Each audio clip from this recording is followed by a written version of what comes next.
Hello, everybody. Welcome to Irongeek Cast. Oh man, where are we at now? We are at 104. Journalism is deadish.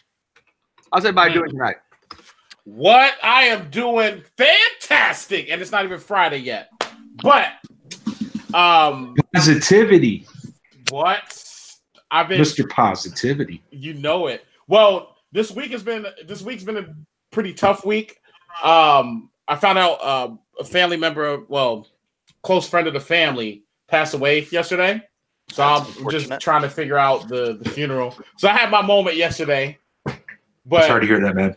Thanks, man. Yeah, it was also sudden, so we're still trying to figure out what happened and everything. But again, he wouldn't want me moping. He wants me to keep going, man. So that's why I'm still rocking with my message.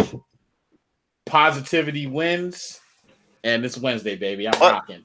Hey, that didn't happen to be the younger guy that you posted about, was it? No. Okay. Thank goodness. Whew. No. Luckily, so no. This gentleman was he was a little bit younger than my dad. So okay. I've known him all my life because he's known my parents even before I was born. So wow. Yeah. I mean, and that's a long time. That's 30. That's 38 years. 38. Well, 39 now because I'll be 39 in March. Woo!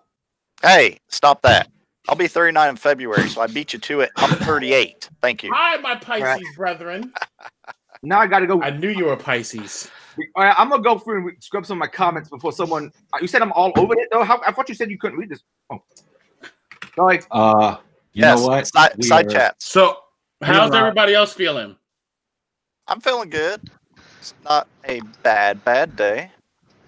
Little off kilter day, but not bad. Okay. I've got a new 4U case. I'm pretty happy. All right. A new 4U K. Wait, am I out? What's a 4U K? 4U case. Oh, okay. I had to get one I got excited. Yeah, 4UK is awesome. I'm sorry, man. But I had to find one that'll take a SSI, EEB, whatever motherboard. So 4 more. Sorry, I just felt like confusing the issue. Yeah, that's what physicists normally do. They confuse the issue. Thank you. Well, they're awesome too. Oh, hypothetically speaking.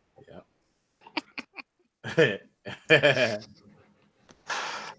So how's everybody else's day? Come on, don't all speak at once. It's National Pie Day.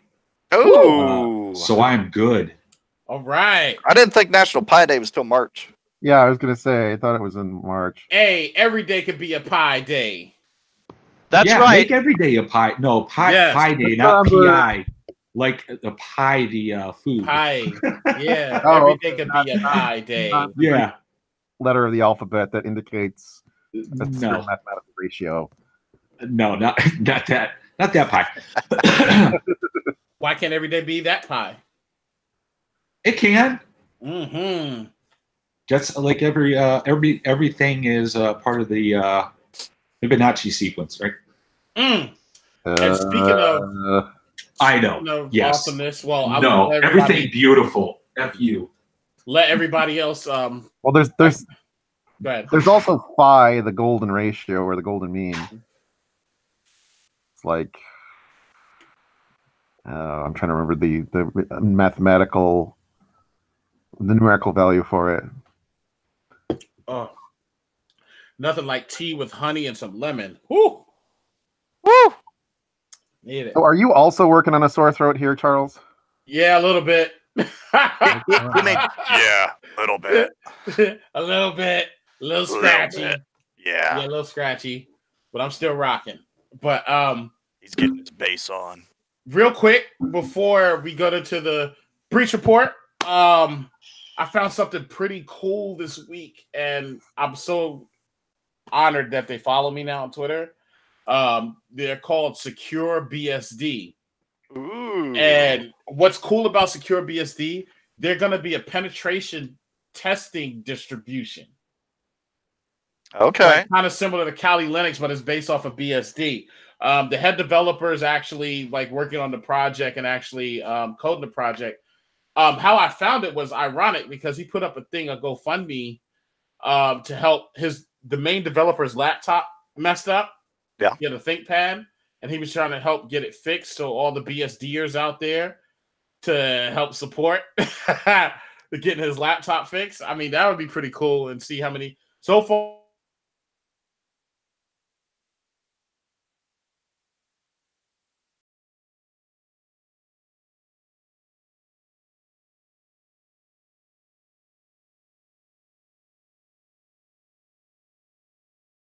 And see if anybody watching wants to donate.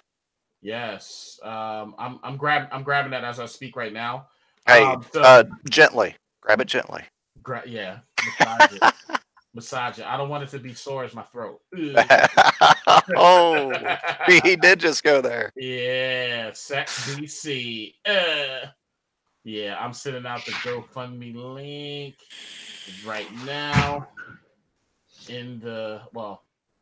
I'll put it in the chat and the show. So, yeah, yeah.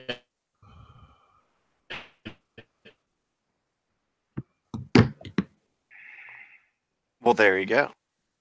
Okay. Was that me or did he cut off there? Charles is cutting out some. Yes. Okay, gotcha. Charles, in case you can hear us clearly, you are cutting out. Stop using BSD, Charles. Come on, get the driver right for your neck. Look at his face is frozen. Look at that. Holy crap. Damn it. Yeah. That driver crashed again. At least it's a good freeze. Yeah, at least whenever BSD crashes, it's not blue. There you go.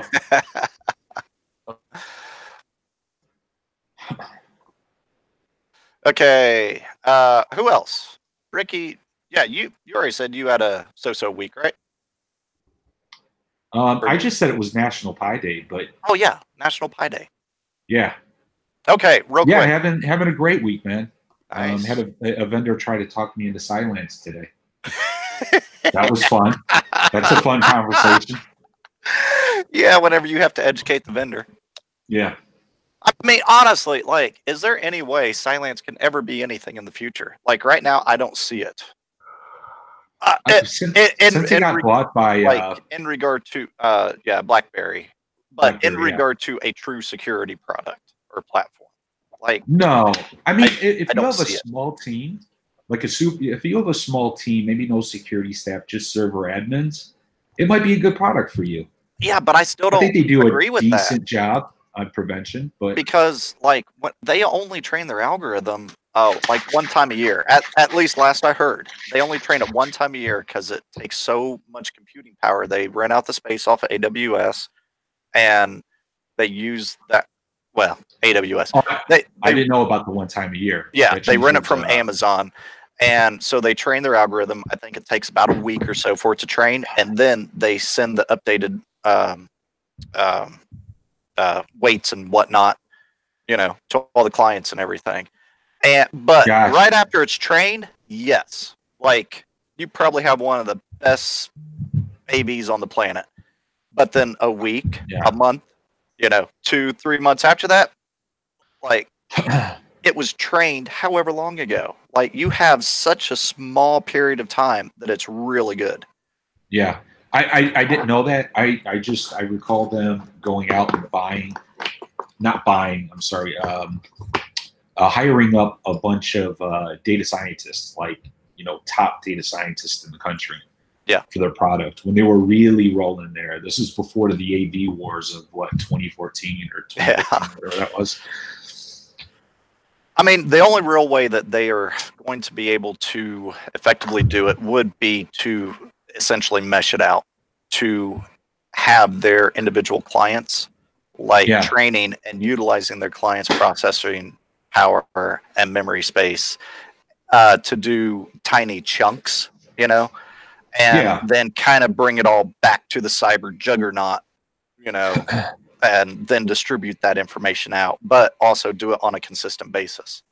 Yeah, if you can afford Cylance as a small server admin team, you might as well go with like a Carbon Black Protect. Yeah, but ease of management and deploying it isn't necessarily apples to oranges either, though. You know, it's like definitely not. Carbon Black is just it's as bad as network access control, like trying to deploy. So I mean, I've never deployed it, but I have done demos and some like very full small POBs. Yeah, like full scale. Except deploy, unless you're talking about Bit 9, unless you're talking about just Bit 9, which is now like, I forget, Carbon Black something. They've renamed the product set. I'm talking about just the AV side. So they've got like a okay, an AV. Just the AV side isn't too bad. Yeah. That's if you can afford Cylance, you can afford Carbon Black, and they've got a better reputation right now. And they weren't bought by BlackBerry, so. Like what? I didn't even know BlackBerry was still around until they bought Cylance. me neither. I did not know. I was like, whoa. Like, like they could still afford that. Interesting. Like what back-end processes are they still running? I guess there probably are still companies who are running it's been so long. What are the BlackBerry servers called? I don't know. But I know because I used to have to manage them here and there. Yeah. No. Whatever they're called, but they have their special server to be able to tie into Exchange. Yeah. And hopefully they figured all that stuff out and stopped that dependency. But that was just such a pain in the ass back in the day. Yeah, it was. A BES, BES, BlackBerry Enterprise Server. That's what it was. Yeah. Oh yeah, that's right, BlackBerry Enterprise Server. Yeah. Yeah. Okay, let's go ahead and throw it over to the breach report. Start hitting on some of this stuff. We need a sounder for that. But something cool. Rim shot. Okay, so titling a couple of things here. So first one up, I have click to gov. You're catching up to MageCart. So we've talked about click to gov before. We've talked about MageCart, and so this week it was disclosed that Hanover County. In what state? That's an excellent question. I should have looked that up. But Hanover County, which is probably in like 30 of the 50 states, HanoverCounty.gov. Well, I link directly to their .gov website. Has issued out a notice that their click-to-gov system was compromised. Anybody who was making credit card payments between August 1st of last year and January 9th of this year, even though click-to-gov stuff started coming out heavily over a month ago, they were still susceptible up to January 9th. So essentially what it is, anybody who paid with a credit card payment, it's very similar to the MageCart. It works as a man in the middle, which is what the attackers were doing. Man in the middling on the click-to-gov system, and any credit card that was sent through, it's capturing all the data before it hits the actual Hanover systems. Who was that? Hello? Nobody's on the telephone? Man, I'm disappointed. So, yeah, we have a man in the middle payment card, as we do almost every single week. Next up, we have WPML, ex-employee retribution. So what this is, and guys, feel free to chime in anytime you want. Some of you guys may have heard about this one. WordPress plugin, a email went out to all the subscribers of this WPML WordPress plugin saying that the plugin was full of security holes, that this individual's website had it on there and on 2 of their sites, and their 2 sites were compromised, blah, blah, blah. Come to find out, it's a former employee who left a SSH backdoor into the internal systems prior to being fired or leaving the company. They entered back through the SSH connection, and then from there sent the email out as WPML to all the subscriber base.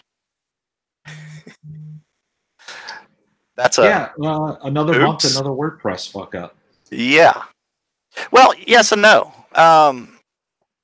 Yes, it was WordPress plugin, but this was also a security hole within a company who makes the plugins for WordPress. Yeah. You know, an employee left everything and left the SSH back. Yeah. Everything that touches WordPress goes to shit. Plugins. Yeah. Although there are some really good plugins for it. There are some pretty good ones. But I mean, I can't honestly remember last time that I have reported on anything that was purely WordPress, you know, as the as kind of the issue. It was a plugin within WordPress. So WordPress, at least from what I've seen, they've been doing halfway decent over the last few years. But it's the people who are integrating on top of it who are, you know, screwing up royally. Yeah, well, I should say that that was a little in jest. You know, WordPress is one of the most popular content managers out there. Yeah. So you got, you know, Joomla and WordPress, and WordPress just gets hit hard because it is so popular and a lot of people use it. Yes. You know. Yeah, so I don't know if see it's a lot the of top. vulnerabilities. I don't know if it's the top, but I think if it's not, it's number 2. I mean, yeah, it's up there. Just so it was like Windows back in the day, right? If you're writing malware, why are you going to focus on, you know, somebody with a small market percentage? Yeah. What? Yeah. Exactly. You know, of business. So you're going to hit Windows, right? You're gonna. Yeah. That's what you're going to target. And you're going to go after it. So yeah. Yeah, and just like now, hardly anybody. I mean, there is malware being written for Windows web service.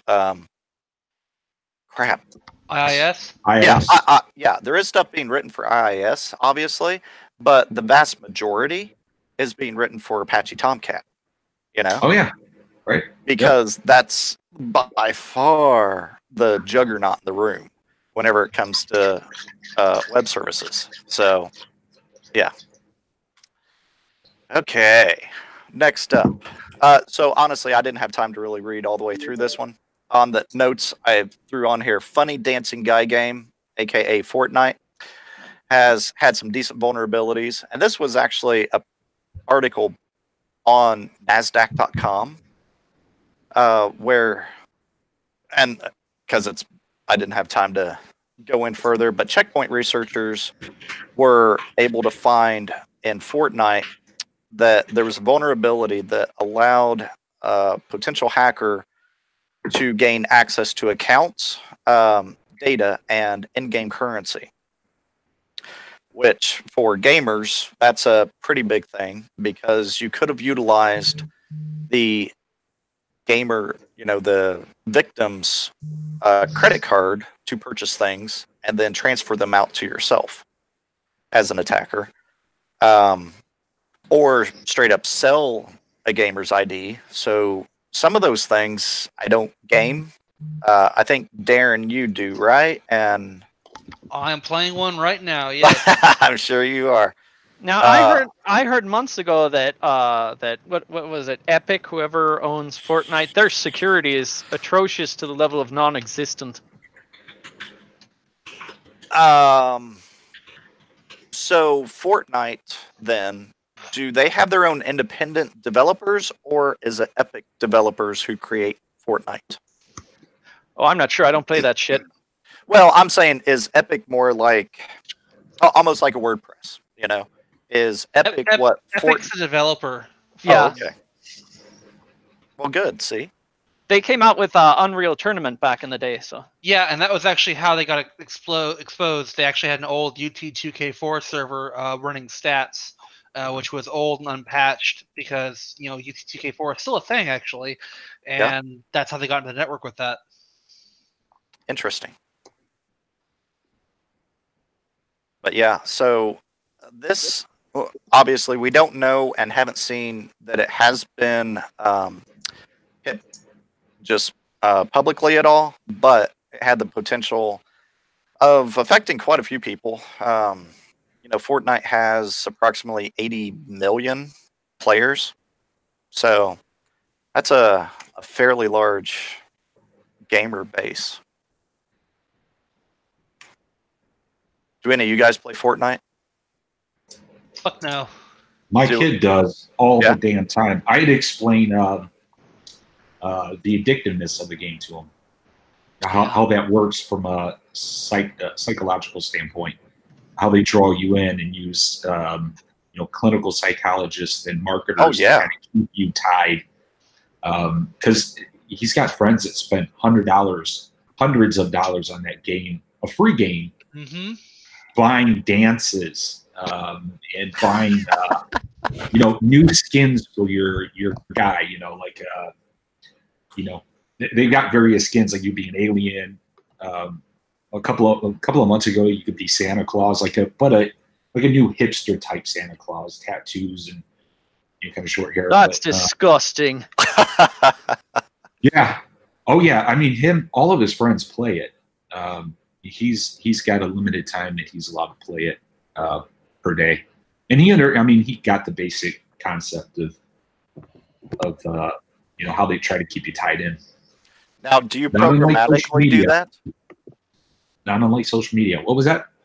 Do you programmatically do that? Like only allow him a certain amount of time per day, or is that hey, I've seen you on there too long, get off?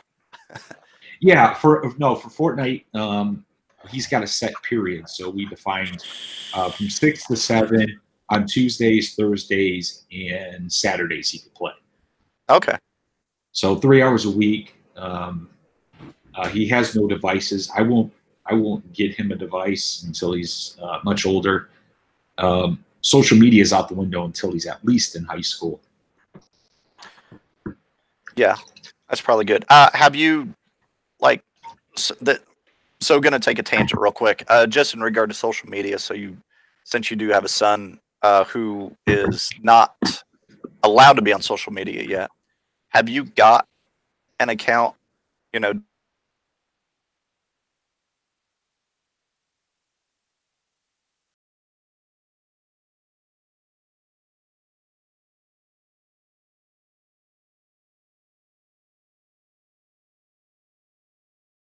who just don't, they think about security at work, they think about personal security, but they don't necessarily think about security of their children. And they don't practice what they preach. Yeah, and it's an important aspect. Yeah. I think we saw evidence of that a couple days ago. Yeah. So, but yeah, it's good you're doing that, and congrats. You got to follow. Well, you got to do it for your son too if you haven't already. Yeah, we have once he had a social security number, then that was frozen. Yep.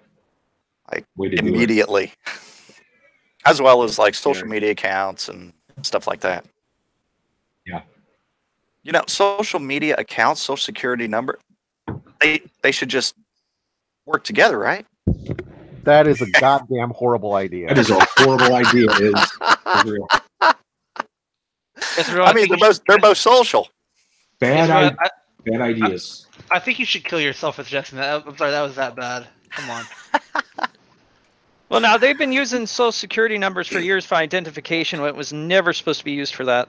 Well, yeah, it's supposed to be used to get social security income from Social Security office, but they've now done it for so many things because it's persistent. It's tied to you, in theory. Exactly. So every person just needs an actual ID number instead of using their social security for identification. Ooh, goody gumdrop. Central ID. Boy, does that sound ominous, Well, we got driver's license The now. idea of the SIN, S-I-N, single identification number. Yeah. Are you a sinner or are you sinless? I like SYN. Yes. Repent, Especially sinners! the responses. Okay, Hey, next up. Nightshade. Holy chummer. I think he and I are the only ones who get that reference too. Yeah, I don't know that one. Are we going for like Shadowrun here, I think? Yep. Yeah, yeah. By the way, it just celebrates 30th anniversary today. Holy shit, we're old. Yeah, I know, right?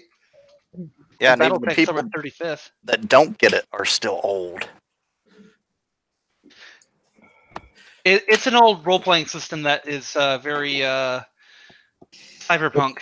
It's cyberpunk, which weirdly meets like Tolkien's Lord of the Rings mythos and fantastical creatures like werewolves and vampires and all like that. Most of the people I know who played it, I read a lot of the source material because that's what I do with a lot of role-playing games is just read what they've written. But a lot of the people I know who played it basically said, no, we don't want all of the elves and dwarves and trolls and vampires and all that shit. We're just going to play this as a straight-up cyberpunk game. Yeah. And Gotcha. they like edited out all the rules regarding those other character classes. And because it's cyberpunk, it's very dystopian, mega corporations, lots of spying. So it's actually a pretty good concept of how much access someone can get on you. Because there's actually an interesting theory. You get a level 6 fake SIN, and it has your biometrics, which means that even if the SIN is fake, if your real biometrics are tied to it, they can use to track you. So if you leave blood or hair or whatever behind the scene, then well, you're kind of fucked. I used to play GoldenEye 007. For the what is that for the N64? Heck yeah. And then I also, computer side or PC side, I did play Team Fortress, and I was a sniper for like ever. But yeah, that was about all I used to play. Oh man. Shall I talk about all the old CGA shareware games I used to play? Like Sopwith. 2D side-scrolling, World War I, dogfighting flight sim. Interesting. It's probably... is that the Microsoft game? I'm sorry, No, just like lean back into the conversation. Shareware. There used to be a Microsoft flight game. There's Microsoft Flight Simulator and probably a few others, but this was back from like literally the IBM PC days. I'm not saying like XT or AT or anything like that. This would run on an 8088 with 640K of RAM and CGA 4-color graphics. And nice. And what I found absolutely hilarious when I got my Pentium 90 in undergrad was firing this bad boy up because the game runs off the clock. It runs directly off of the clock on your processor. So all of a sudden it became impossible when the enemies basically broke the sound barrier compared to your reaction time. You could hit warp drive. Oh god. Yeah. It was pretty much like your solid camel is getting ready to take off, and about 5 enemies decide to dive bomb it kamikaze style. Boom, you're done. Whoever thought tying like that kind of stuff to clock speed was a smart idea? Because they were lazy. That's been a historic problem for a lot of things though too. There's been a lot of games that do it. So like if you play like an emulated copy on like a modern computer, it plays so fast you can't compete because it's expecting to use like really old clock speeds. That's what the turbo button used to be for. The turbo button actually used to slow down the computer. Yeah. But I'm just saying, when you had 32K of RAM, clocking off of the processor was a damn good idea. Yeah, fair point.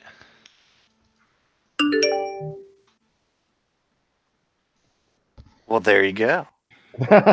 Even the computers agree it was a good idea.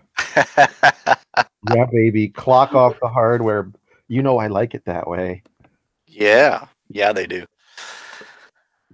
Okay, next up, we actually have 2 Elasticsearch database leaks, like within a very short time frame. So And we will be talking about these more in the future because it will become much more commonplace in the future, which is why we'll be talking about them. But we haven't talked about them all that much. But this week we have two. So this is interesting, kind of a newer territory.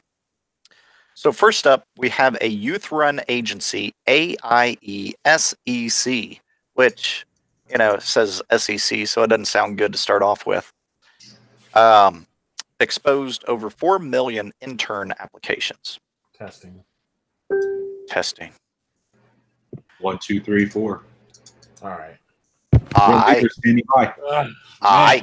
We can hear you. So with this blah blah SEC company, the database contained opportunity applications, which contained the applicant's name, gender, date of birth, and reasons why the person was applying for internship. Also included date timestamp. Oh, when an application was rejected. So that could be fun, if you applied with them and you want to know officially when they rejected you, whenever you were not good enough, you can go in and find out now. But apparently this company has more than 100,000 members in 126 countries, and it was exposed 20 days prior to the notification, prior to Jachinko's notification. And Jachinko, let's see, is the Bob Jachinko is the independent security researcher who found it. And he disclosed it, I think, on January 11th. And so that would have been December 20th or so, December 22nd, somewhere in there is whenever he found it then. But yeah, Elasticsearch, starting to see him. And then the next, go ahead. Somebody have something? No, I was about to say, I love it. Elasticsearch has come a long way. Yes. From a functional standpoint, I mean, especially kind of like on the freeware side, you're not going to get any better. It is amazing. I was going to stand up a SIM at my last company, and since I won't say that, but I was going to stand up a SIM, and that was going to be the back end for the SIM that I stood up, and nice. I was going to be building it ground up, but there's a lot of stuff that's already out there. I can't remember it offhand. Shoot, what is it called? But there essentially is a SIM module that ties in with Elasticsearch. And so you're using Elasticsearch on the back end for the database. You have this other module on the front end. And so even on a freeware side, you can still stand up a SIM. And it works great. It's not as pristine and elegant as almost any other paid solution, but it's functional. Elk Stack. Yeah, Elk Stack. Yes. Yeah. Logarithm, a very, very popular SIM, will be moving to Elasticsearch. I didn't see that Elasticsearch was the issue in this one. I mean, that the software was faulty. It looks like it was just correct. Yeah. And just like with the next one, that's going to be what the issue is people implementing it and not following any type of a halfway decent security practice when doing their implementation. Yeah, I don't think that's ever going to change. But yeah, Elasticsearch is not to blame in this. It's just named because that's the database that was holding it. But yeah, they were definitely not the issue in this. Though,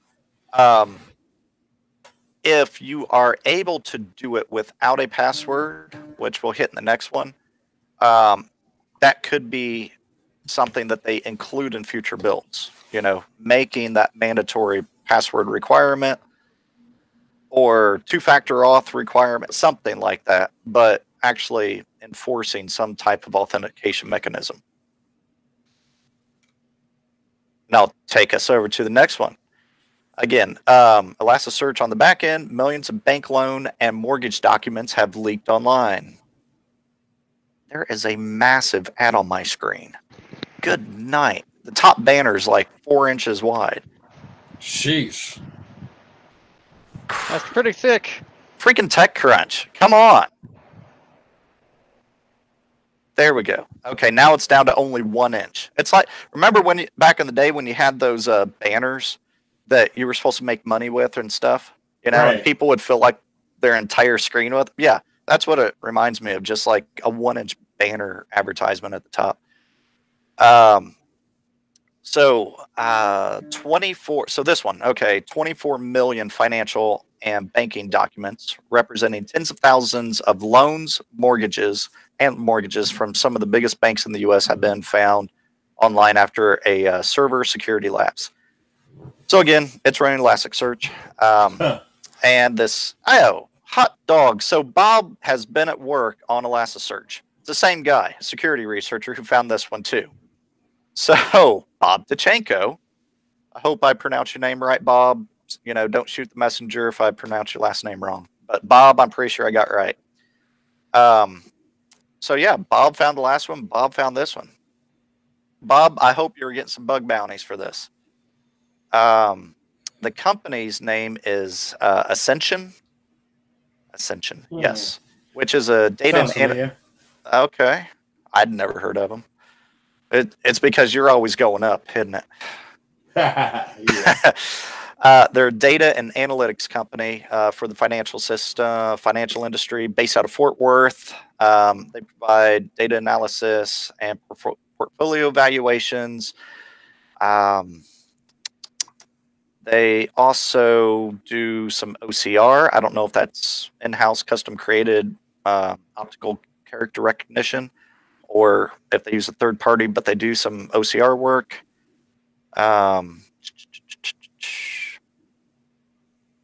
Yeah, so a lot of financial data.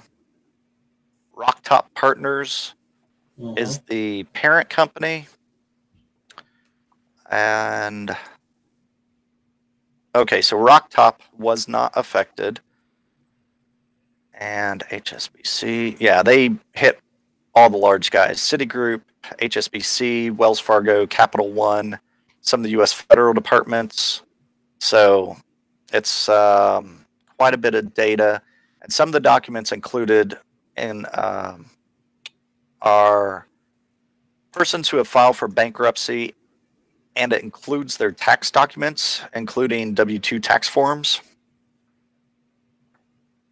because W-2s will often have Social Security data. But yeah, quite a big one. And we have tax season coming up. So I could definitely see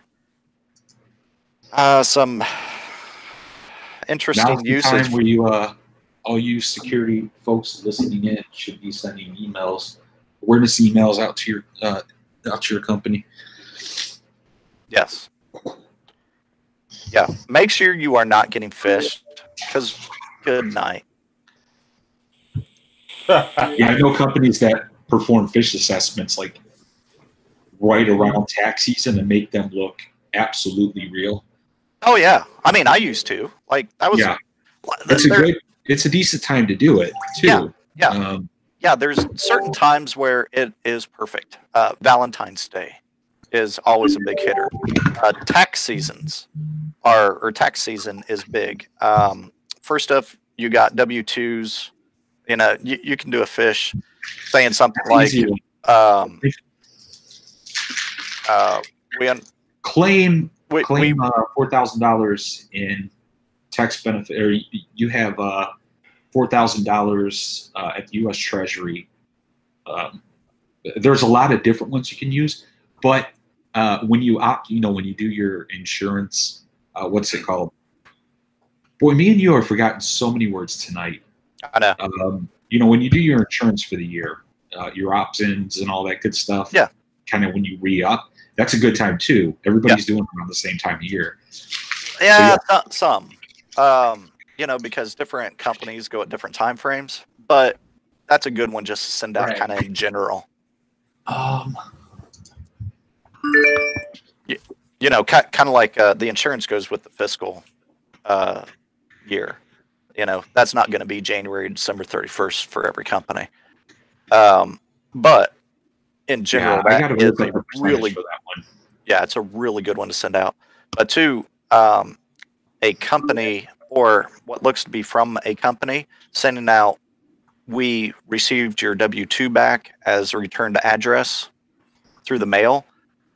Please advise what your new address is or whatever. You know, just you'll get that initial click, or we got it back. Here's your W-2s online, and click through and enter some data to be able to access your W-2. I mean, from a phishing perspective, you can just get boatloads of data from there. Yeah. Yeah, I had good arguments with my previous boss about what makes a good phishing email. He didn't want to be too realistic. I'm on the other side. I want to be as realistic as I can be. Yes, I am too. And then let the users use the things that you've given them, the tools that you've given them to identify a fish, and see whether or not they take the bait. You know? Yeah, and if you're a security admin who director or VP or CISO or CIO, you know, whatever C letter, wants to be more realistic, then do your phishing in-house. Don't use a third-party service, because if you use a third-party service, you'll get hit with trademark use and copyright material and blah, blah, blah. So if you do it in-house, you can avoid that. But if your superiors don't want to be as mean to the employees, then a third-party service is a good way to go. You know, Fish Me Wombat. Well, Wombat got bought up by Proofpoint, but Know Before, some of those are good services to use. Ugh, not Know Before, my friend.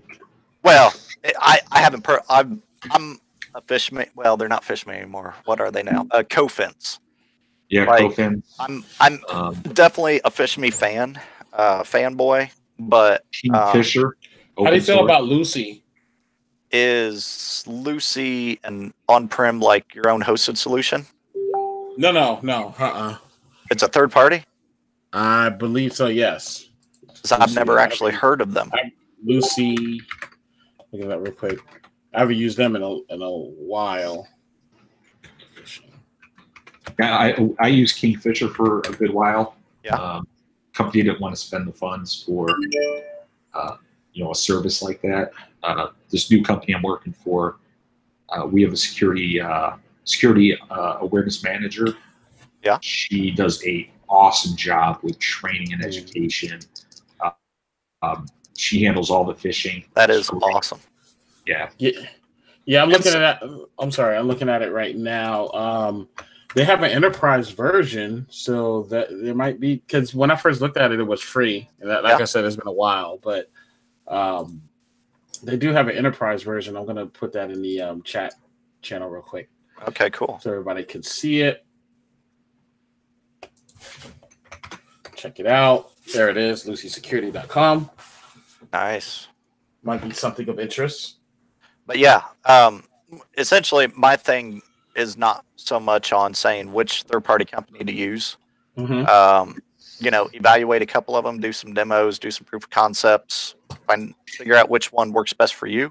But if you want to essentially take a Google password reset message and copy and paste that word for word, icon for icon, everything, and send it out as a fish, you need to do it from your own internal source and not a third party. So kind of decide on if you want to be that define, actually what hackers and people professionally are doing whenever they're sending out fishes, or if you want to go a little less and not be, as I've been told, mean. Yeah, be mean. Executives care about that stuff. You want to tick off the executive. Yeah. And the CEO falls for it. He comes over to your office. It's not my office he'd be coming to. It's my superior's office. Yeah. Well, in my case, it would be coming to me. Like, who did it? So just to go back on the insurance, it's called open enrollment. and I could not think of the word. Runs through November 1st through December 31st for pretty much everybody. Okay. Good. So good time again, and then you got the holidays right in there too. Yep. November 1st through December 31st. You can all have all kinds of fun. Yeah. And then it's good to measure your employees' success. Make sure your security awareness program is doing its job. Measure them from quarter to quarter, or whatever frequency you've decided to test on. Those are always good metrics. Yeah. And just from a phishing perspective, if your company has centralized scanning, so whenever you scan a document from a copier / multi-printer scanner, and it's scanned a PDF, and it always comes in the same format, always looks the same, phish the crap out of your employees with that. Right. Yeah. Excellent way to educate them that, yeah, even though it looks this way, this came from an external address. It still came through as a PDF, which you can still fully execute everything off of. I don't care if the subject was the same. It did not come from an internal source. Make them aware. Okay, last up, we have Collection 1. Treasure Trove or Overhyped? Okay, who votes Treasure Trove? Who votes Overhyped? Overhyped. Overhyped. Woo! Okay, so why is it overhyped, Charles? Or anyone else?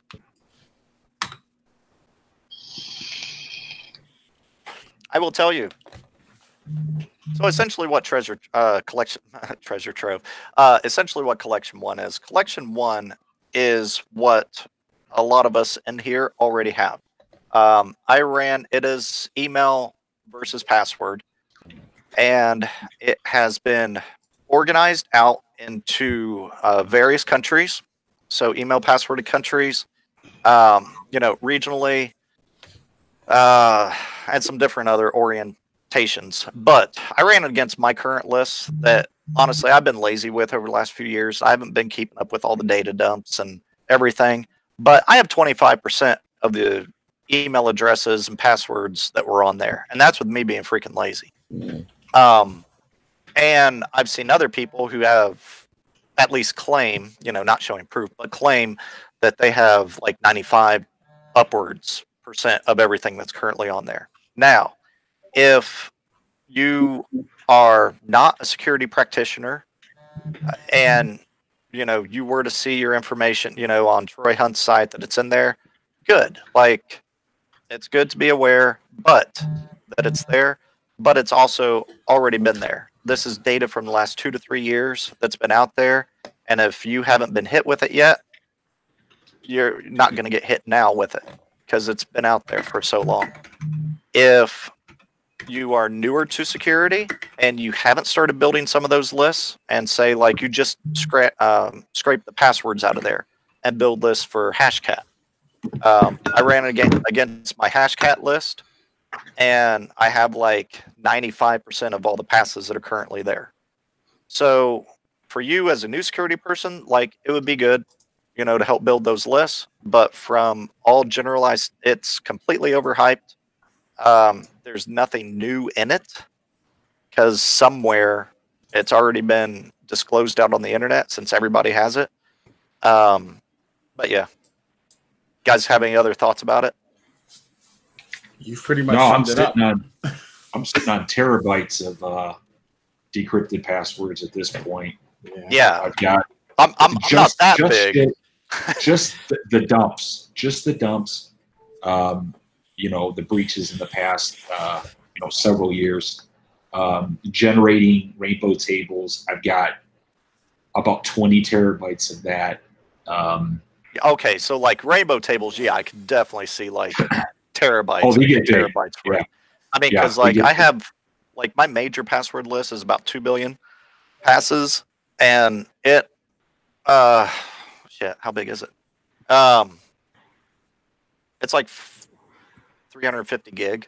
Big like a pickle. I'm still getting paid. I had to put that out there. Some people. Some people think a cucumber tastes better pickled. I was listening to do the Humpty Hump. Digital Underground. Wow. Yeah. Yes, Tupac. Tupac's in that video. Yeah. Was he really? Yeah, he was. Yeah. Wow. He was in their band. Yeah. Digital Underground. Before he went all, went crazy. The thug route. Yeah, you should see him in that video. He's nice. He was so awesome. Do the Humpty Hump. But yeah, back to it. Don't want to go off track here, but yeah. Track. Yeah, Jack's right. He was a dancer. Yep. But yeah. Oh, Jack's on. Hey, Jack. Hey, Liz. Jack. Hey, Liz. How you guys doing? They're both muted. Hey. How you doing today, bud? Doing all right. Just busy. In and out. Yeah, same here. I'm loving my Yeti. It feels good not to have to worry about my microphone coming through my headphones. Nice. And not the cup. Yes, not the cup. Oh. So it feels good. Did a nice dry run last weekend and tested it out. That sounds painful. Yeah, no lube included. It was rough. But you know what? We made it through. Ruff. All right, DMX, settle down there. Oh my goodness. He gets out of jail next month. What? Yeah. What was it? Yeah, I won't even ask. Tax evasion. Oh, that's so disappointing. Yeah. Well, he gets out next month. Speaking of tax evasion, we don't have it on the notes, but McAfee. Yeah. Anybody see that? Wait, what happened with him? Apparently, right now he's fleeing the country for tax evasion. Yeah, for tax evasion. What a shock! The guy talking about, oh, Bitcoin's great. Fuck the government. I'm like, well, what the fuck is going to happen? What is the rules on Bitcoin, by the way? If you got gains in that, and well, I mean, technically, yes, it's gain. If it's gains, you have to. But that's only if you sell it, isn't it? Because I don't know how the capital gains stuff works.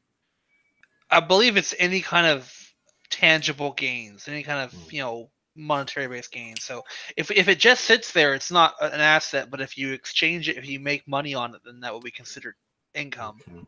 So with the government partially shut down, can we just pay partial taxes? Doesn't work that way. Yeah, I wish, right? How many total employees does the U.S. government have? Because I know there's like 800,000 that aren't going to work the right now. executive branch, there's a million or more. No, there's Just the well more than a million. Yeah, I would expect there to be well more than a million, but are we talking like 2-3 million? Like, I would say 3 to 4. Yeah, if you count including not military, but just straight up government. I mean, I'm thinking anything that the government finances and pays for, budgetarily. Military included then. Well, military included in it, you probably would increase it to maybe 10 million because there's a lot of people in the military. There's a lot of people in the military. There really are. Damn. But there's a lot of branches that just do things that you don't even hear about, and various supporters of those things like that. It's ridiculous. Yeah, that's a massive number. It's a scary number. But I don't believe the military is affected by the shutdown, are they? None but one. Which is probably the Coast Guard? Yep. Yeah. Yep. Yes, they are. And they are all required to go to work. And we're in day 33? Well, they'll be 34 tomorrow. Yeah. What's gonna start happening is people are gonna start feeling it. They don't feel it really right now. But when the TSA, they're gonna start getting backed up. Likely, right? I mean, they've got record numbers of people calling sick. Hey, it's either that or just let everybody through. And they just don't have. They people can't that work for TSA don't really have the money to go 5-6 weeks without pay. No, they don't. It doesn't pay well. And the thing is, if they just stop doing that, the airlines would just stop because they have to go through TSA checks to get on the plane. You know, there was actually talks here in Texas of outlawing certain checks because they were deemed invasive, and they threatened with that. And the TSA said, "Okay, we'll just ground all flights coming out of flying out of Texas." So yeah. Hey, listen, I don't blame any. I'm just gonna be honest. I don't blame them for anything that they do at this moment because of the fact that I'm sorry, I didn't make this game. I was born into it, and last time I checked, when you work, you're supposed to be getting paid. And if you're not, nobody's out here to work for free. Well, they're not working for free. It's deferred pay. Still, still, they're not realizing that now. Yeah. Now, hang on. And deferred pay does not pay any current bills. Right. Hang on now. Yeah. San Diego has a private checking service. They're the only one because the TSA simply will not let anyone else, muscle in on the competition and that. Because it used to be all private checking like the TSA does. And San Diego got away with it. A bunch of other airports, I think, tried it. But the TSA just lets the application sit and doesn't get around to it. Yeah. Kind of like Freedom of Information Acts with the FBI, apparently. Wait, which San Diego airport? Because I've been to Lindbergh, and they have TSA there, absolutely. I think it was San Diego, San Francisco. One of those California ones. I know. I love Lindbergh. Not Lindbergh. Lindbergh Field. That's the San Diego airport. And yeah, they have TSA there for damn sure. But like today in DC, they gave out free gas to furloughed people. Oh, that's kind of cool. Yeah. So all the people that were furloughed, and it's probably some idiots that was like, "Well, I'm furloughed too," and knowing they were not really furloughed, it's just like, "Oh my god, come on." Man. I've seen a lot of online services, like I think PayPal does it. A couple like loan servicing places do it. Like, oh, if you're furloughed, let us know, and we'll work with you. Give you like $500 for 6 months, no interest, because you got income somehow pay your bills. Yeah, because there's no. That's what I'm saying. You work. I have a couple of people who's trying to come out. They're just like straight quitting altogether to go over. They were contractors with the government over at NASA. So one of my friends, he's moving up this way to kind of just try to get a job on the commercial side. Can he quit right now being under contract?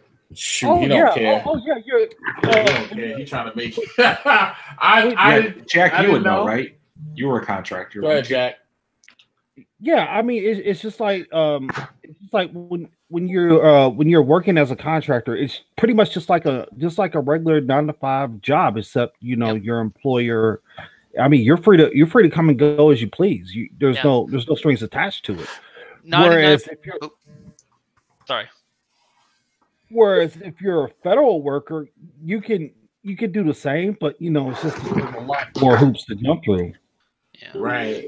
And that's the thing. It's just, I don't know. And I'm just using simple arithmetic. If it don't make dollars, it don't make sense. I can't tell Bye Baby, hey, I need a set of diapers because I'm on furlough. They're gonna be like, get the hell out of here. Hey guys. Hey, what up, Mary?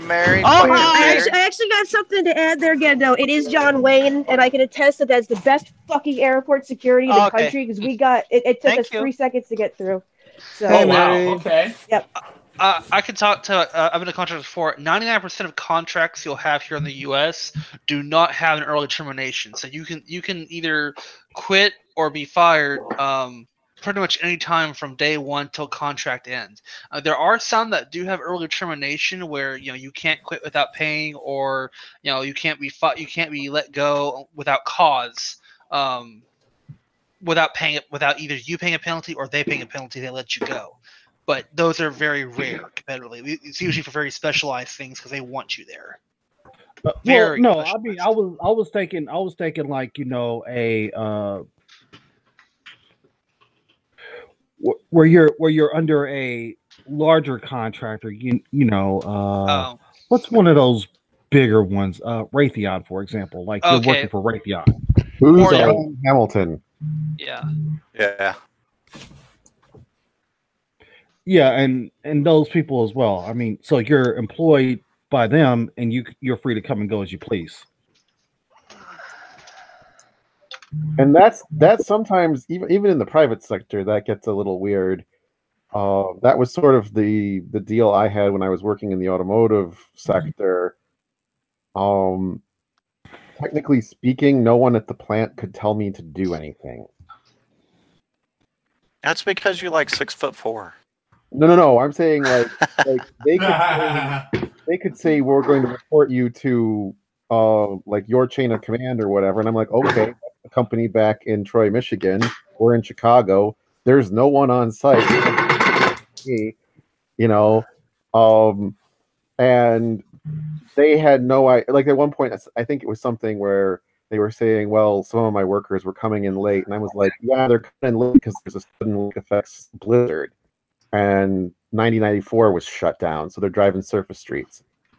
Yeah. And the Ford engineer was ticked off about that, and I was like, well, I don't know what to tell you because I don't control the weather, and you could complain to our employer, and I guess you'll cancel the contract, and we all go home. I mean, I don't know what to tell them. But yeah, in the world of contracting, you can get into some interesting situations where the people who can tell you what to do don't know what you're doing. And right. The people who want to tell you what to do can't.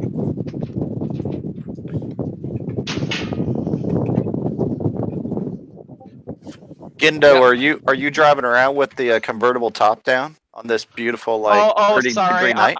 I'm pulling all the Ethernet cables because I had to move a switch. I'm sorry. I was going to add, I used to have a contracting position like that where I worked for a major manufacturer of HVAC supplies, and they didn't contract and do work with Home Depot, did they? No. And because of who my boss was some like VP who oversaw contracting and like purchasing, but I never reported to him. I talked to him once in my 6 months there because he wasn't the one who I was getting my orders from. I was getting my orders from a different division because they were the ones actually doing the technical work who needed my help. So that happens a lot too. Nice. Okay, that is everything with the breach report. The only other things right now in the show notes are a couple items that I added. And somebody added another thing underneath the other stuff too. So if I got something I want to add too. Okay. I wanted to anybody that's out there. Well, this is related to the Office of Security training. For the OSCP today. So to the person or whatever that I guess tweeted out the answers to one of the exams on the OS. Really? Yeah, he tweeted out the whole exam for the OSCP on Twitter and how he solved it on each box. Wow. He felt the person felt that they were not updating the boxes or whatever. So he felt that it was a good idea to do that. And I don't understand the logic. Office of Security just put out they tweeted out today. They said, we want to thank the community for the strong support today. It's humbling. Thank you. Rest assured that we are taking measures to make sure that the integrity of the OSCP stays strong. The leaked machines are out of rotation and no exam takers are impacted. They will continue to be updating the machines. Well, hopefully one exam taker is impacted. Well, they need to be. I mean, because you look at the answers. Crap. Yeah, you're looking at. I don't give a crap if you can do it or not. Like, you go in and just leaking the information to everybody else, just like, nah, screw that. Everybody was saying, like, and like the support is overwhelming. I loved it, We got your back. Stay strong. Keep up. That's whack. Why would someone leak the answers? Seems like there's nothing to gain from it, and really, it isn't. Like, hey, great, you've solved all the challenges, and you did a great job. Why not just say, okay, you pass it and move on to something more challenging that you see as more challenging? Exactly. Don't spoil it for people, you know, who haven't taken the test yet. Yeah, I mean, can you imagine? You get that cert, cheating, you get hired into a job because you have that cert, or you know, it influenced the hiring decision, right? And get there and you don't know, you don't know anything. You have no experience. It's a shame. It's that fake it till you make it to the extreme. Yeah, and this has happened with them in the past, and they had to obviously address it in the past. It hasn't happened like this, but man, when I took it, they didn't have the webcams. Aggravating. No webcams, same here. Like that. And this was just back in 2018. I got mine in April of last year, and I mean, they didn't have the webcam.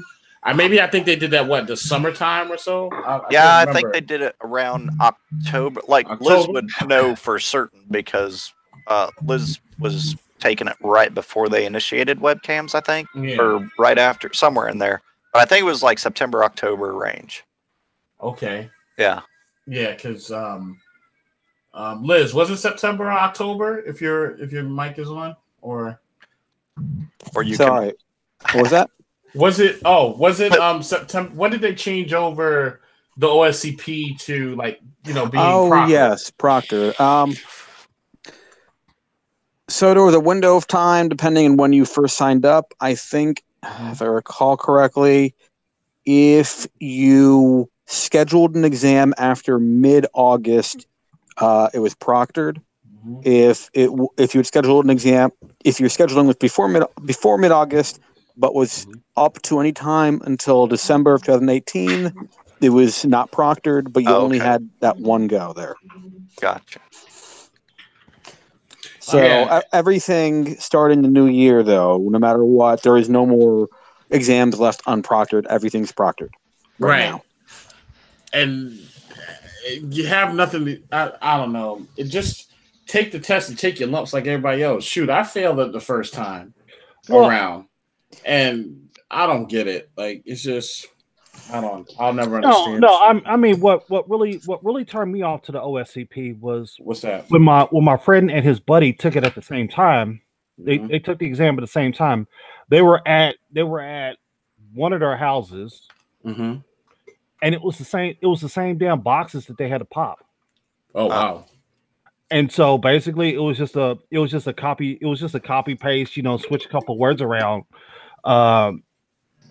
On the report, and then they both turned it in. So are they working as pen testers? I'm not going to out them like that, but you didn't out them in the first place. But I love how Jack does it. If you want to know the answer, just look over in the chat.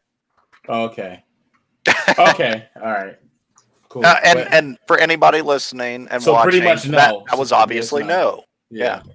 Pretty much no. So of course not. But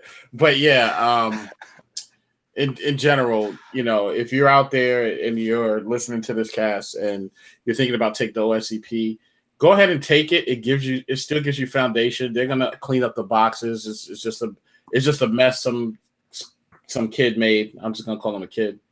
It's just a little mess that a kid made, and not understanding the ramifications of his actions, the consequences of his actions. But it needed to happen. I'm sorry. I mean, not that way, man. No, not that way. I mean, look, he could have emailed them privately and say, "Hey, you need to update your boxes." How do you know he didn't? Exactly. He might have, but here's the thing: what does it gain by tweeting it to the world that the action will be taken? Maybe he gets sued. Maybe his OS. Maybe if he did have the OSCP certification, his certification is now revoked. But what does it really matter to him? Yeah, but I can tell you this one thing though. That's how it feels to be a woman in tech. Now you guys know. Did I get this by merit or did they just give it to me? Ooh. That's Mary how out here. Mary out here. Uh-oh. Mary. Yeah. That's something from the president of the patriarchy. Hey. That's right. Boom, drop the gavel. Ugh. But I mean, but to like as a woman in tech, Mary, if you do not work for something that is government backed, you know, and like, would you feel the same way? Like, I understand feeling that if you are, you know, working for the government because they have to hit certain, you know, racial or equality. What's this stuff called? Racial. No, it's affirmative action. Affirmative action. Yeah. So they have no, affirmative action's out the window now. And well, no. Diversity quotas. Diversity quotas get you if you hire veterans, women, people of color, or however the hell they're saying it now. I don't care. I'm sorry, Charles. But if you hire a minority group, you get a tax credit. Well, damn. Hold on. Yeah. So okay. Same thing if you hire disabled. If you hire people that have been in prison, you get a tax credit. Yeah. Well, I mean, but too, like government side, unless you know it's changed, you know, due to Jack saying that. Always, because I know here at the state, honestly, if I knew somebody who was black back in the day, I would say go get a freaking state job because they had to keep those numbers at a certain level. At a certain level, and wow, you know I mean, somebody straight out of school, like I could take them into a private business and straight out of school, they make 35 grand a year, but they can go work for state for 65 grand a year. Like I'm going to send them to state just because they can make more money. Here's what's crazy. As well as women too. I've told tons of women to go to state. Mary got me thinking now because I'm the only black person on my team. I'm the only black person. Yeah, I'm the only black person out of. If you look around and aren't sure who's the diversity hire, I am the only black person on a team of 40. Yeah, that's uncommon. I mean, for 40, makes me think. No, I mean, most places I've worked, the odds, break. the percentages are not that small. You know. Well, this is the government division. It was fairly common. I mean, I was the only black person on my team. Twice. Man, we giving out some tax breaks, Jack. What's up? Woo! Nah, but now watch. When I do go back to work, I'll be like, "Hey, how's it going, guys?" I'll be thinking about what Mary said. I've been thinking about tax breaks. I'm so sorry. So sorry. I found that out when I was still working in California and it made me really mad. Yeah, good luck collecting them tax breaks with the government shutdown. Just can't win. Oh, man. Yeah, but where did those, like what organizations or whatnot receive those tax breaks, though? I'm not sure. I mean, because government's not going to get a tax break. So was it still private institution? We were private. Okay. I mean, I'd have to actually go pull up and look to see, but I remember that was a specific discussion that we had at one point. Okay. But I will say this, but like we said with women in tech, and anybody who's listening, the thing is, not all guys feel like women shouldn't be in tech.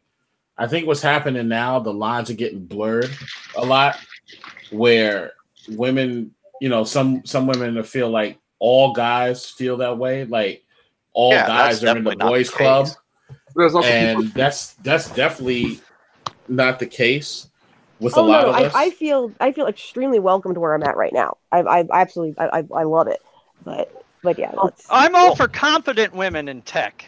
I'm confident people in tech. Period. I'm just all for people in tech. Exactly. I'm for any competent person in tech. Yeah. See, that's my thing, and that's why I honestly never liked the whole government thing. Where if you were not a male white person, like it was easier, at least in my view, to get in.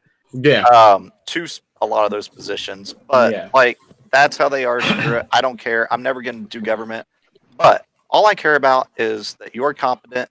Especially if you're a coworker, if I'm working with you, I don't care what color your skin is, what sex you are, what anything you are. Like, if you're competent and, you know, not deranged in a mental case, like, I'm more than happy to work with you and look forward to working with you. Well, I guess we can never work together then.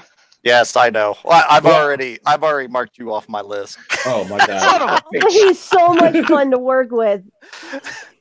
I couldn't handle all the anime references. No. He's really not that bad. And he actually helped me a hell of a lot with one of my clients because she's I actually have a client. No, listen. I have a client who's blind, and I do not remember how to do Windows with keyboard only because there was no mouse. When I was in school, my programming teacher did nothing but use keyboard for it to interface with Windows. He did not like using a mouse. He was very old school, so we had to learn all those. I couldn't remember. It's been such a long time. So yeah, he made that visit go a hell of a lot faster.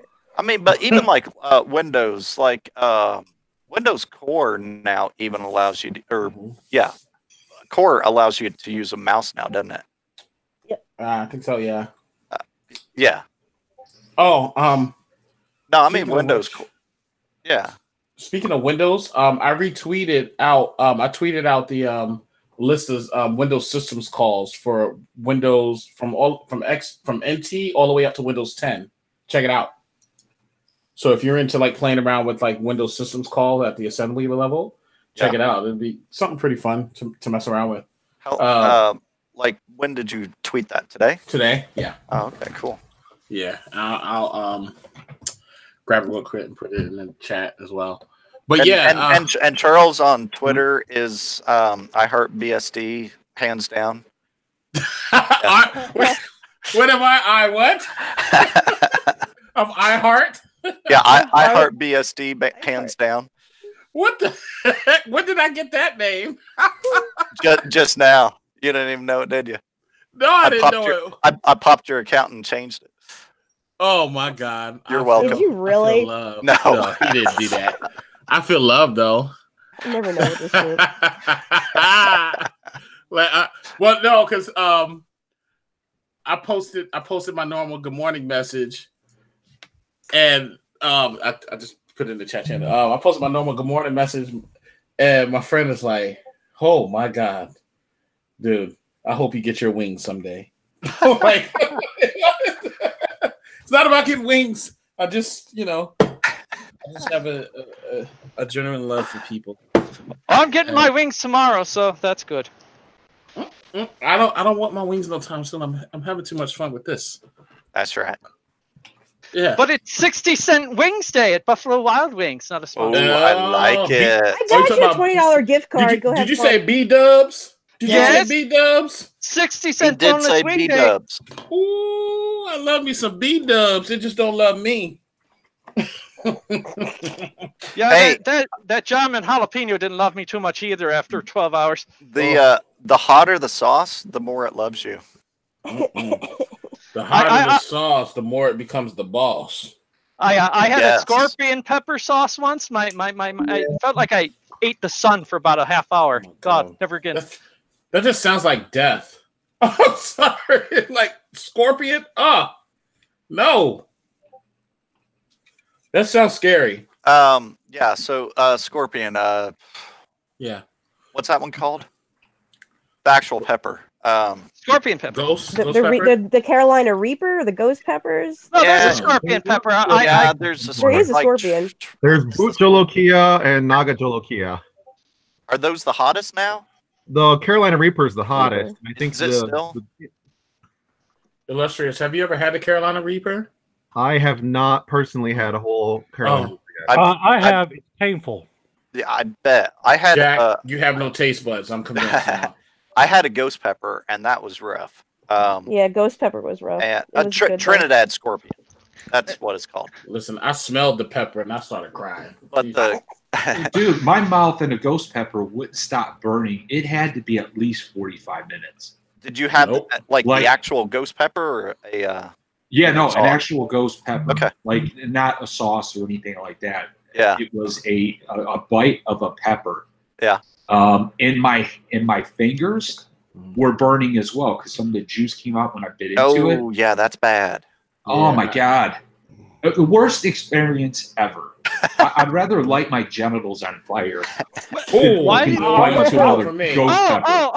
I would let all of y'all line up and punch me in the face before I do that again. An important note: never cut peppers and go to the bathroom, guys. Yeah. Washing your hands. Yes. Washing your hands thoroughly. Yes. Yes. Ooh. Preferably wear gloves. Okay, so I got a pretty good story about that. There is a large, I mean, super nice guy, but a pretty big dude I know. About 10 years ago, and they weren't even eating like hot stuff. It was like habanero range, and so eating habanero wings, whatnot. And we're at work, and he goes into the restroom, and all of a sudden we hear this woman scream. I mean, just like belled out scream. And it's probably 8 p.m. Like everybody's working late. And we go out, and he comes out of the bathroom. Like, did you hear that woman scream? And his face is like pure red. He's like, yeah, that was me. Oh my God. Yeah, just touching his thing. And yeah, it immediately just like went in and boom. Bro, I'm curling up now. Jeez. See, I don't know why people like willingly expose themselves to these things because it just sounds like asking for trouble. Yeah. I just don't get it. I was like, oh man, you did not wash your hands first before going? He's like, nah, I didn't even think about it. But yeah, we just heard this blood curdling scream and thought for sure some woman was being assaulted somewhere. No, it was him in the bathroom at the urinal. Man. Yeah, so never rub like pepper sauce on the door handle of the men's restroom. He must not like his genitals. I like that. He must not like his genitals. Yeah, at a local wing shop, they've got a pretty funny sign. A wink. About touching your touching your doodle after you've had some hot wings. Uh-huh. I can't remember what it says, but it's funny. That's okay. We can't remember anything tonight, so we're good. No, we can't. But you know what? We're still fighting through. That's right. Fight the good fight. Hoorah. Raw. Okay. I did want to discuss this real quick. Yeah. I threw this up here just as a discussion point. Who are you? I was listening to something about 2 weeks ago, and it was somewhat impactful. And I thought it'd be cool to talk about real quick. So the premise of it, I think it was like on sales, but whether it was or wasn't, essentially what the guy was getting down to was who you are today is only depends on who you think you are today. Okay? So obviously life experience comes into play, and this and that. Actual experiences come into play.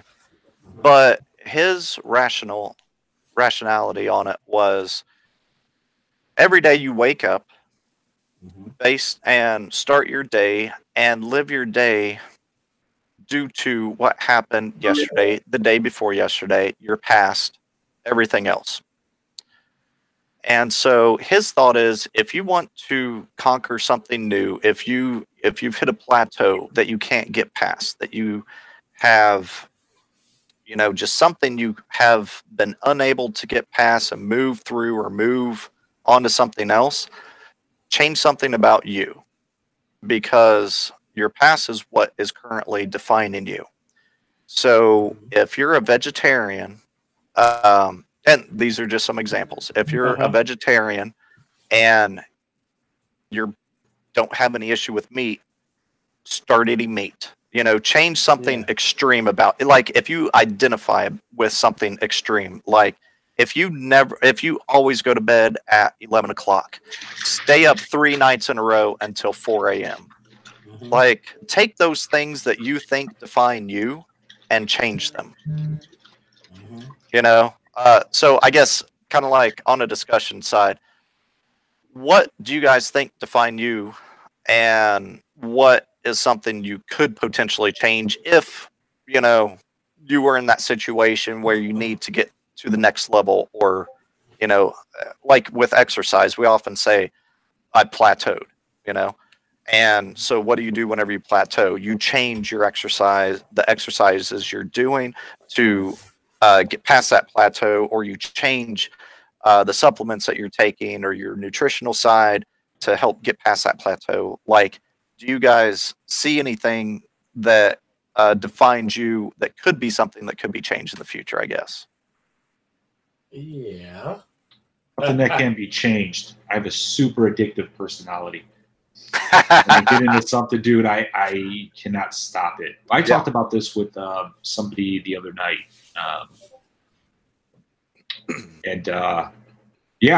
It's I'm still addicted by martial arts. I literally get addicted to it. I want to read about it all the time. This is why I always have multiple InfoSec projects going on at home. Yeah. Get addicted to it, man. That could be a good thing and a bad thing. And I just gotta watch where those hours are going. Yeah. When I'm getting 3-4 hours of sleep a night, I've got to take put the brakes on and take a step back. But and like with the multiple InfoSec project thing, is it always best that you're doing multiples at once, or could you potentially be more efficient if you were doing one, completing it, and then moving on to the next? You know, type of thing. Yeah, absolutely. So multitasking, I think, has been proven to be a bad way to get things done. Yeah. Right. So a lot of the multiple projects that I have going on rely on each other. Yeah. So it's not one single project, but if I get this thing done, it would make this thing that I am doing better, and they play off of each other. Yeah. And I can definitely see that. But there's also, I've worked on, something, and I'm starting to get bored of it a little bit. I'm going to pop over to this thing. Yeah. Start working on that. Maybe go back to the other thing when, or you run into problems. You're like, I'm gonna let my brain breathe a little bit here. Yeah. So I'm going to focus on something else, and I'll come back to this. And see, that's similar to like some of the stuff I do. Like, I don't know where the Rubik's Cube is right now, but I always have a transformer somewhere on my desk. Well, everybody knows I love transformers. It's a huge secret. But if say I'm writing a script or developing something, or just kind of get mentally fatigued, like I'm hitting a stopping point, like I will intentionally stop and play with a transformer for like 5 minutes, transform it. And a lot of the time that's just enough time to take my brain away from what I'm currently doing. And this kind of is a separate subject than what I was talking about, but but it takes my brain away long enough that I start getting new thoughts and ideas, and then I can go back over to the programming side or whatever I'm doing and be fresh and ready to go. Yeah, I'm totally down. Like at work, there are multiple times where I'll take, multiple times, 3 or 4 times a day where I will take a step back and walk, and then come back to it. And too, like brain side, chemically side, exercise, activity is one of the very best things for the brain. So even or you just get like walking, me and you get addicted to it. Yes, walking. God, yes, walking, all the walking all the time. I mean, because you're awesome.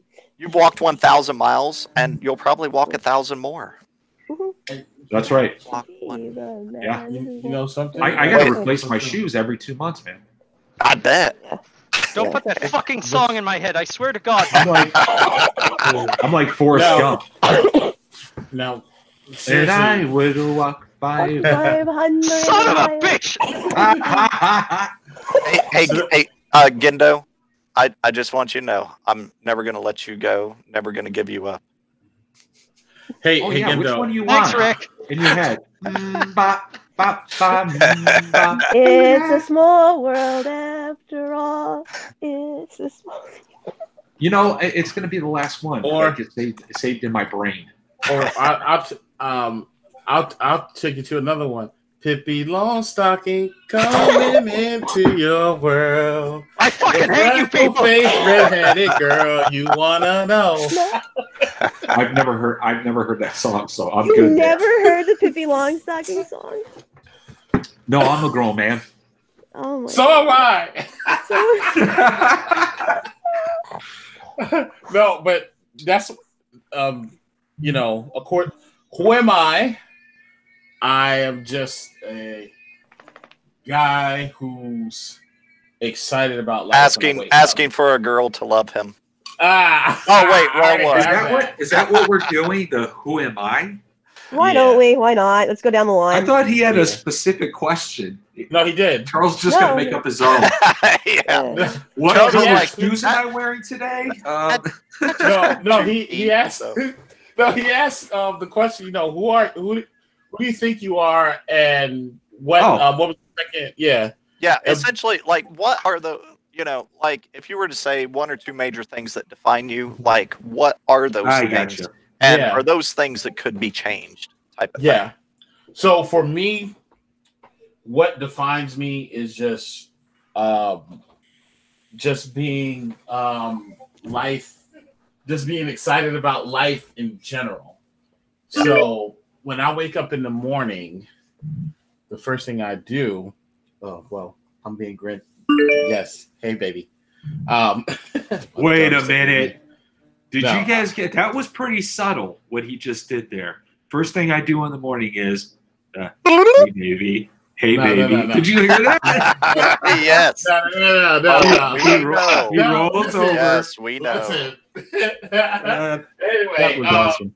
So, no, the first thing I do in the morning, I'll wake up and I'll just sit there and I'll be in the dark. Like this morning, I sat there and just thought about everything that's happened the day before.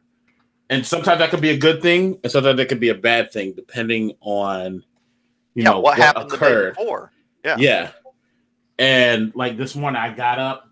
Shoot, I was up at 5 something, and I put my hoodie on, sweatshirt, put my hoodie on, and sweatpants.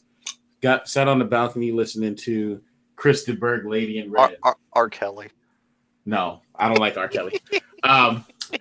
No, I was listening to Lady in Red, and I just had it on repeat while the wind was blowing cold air.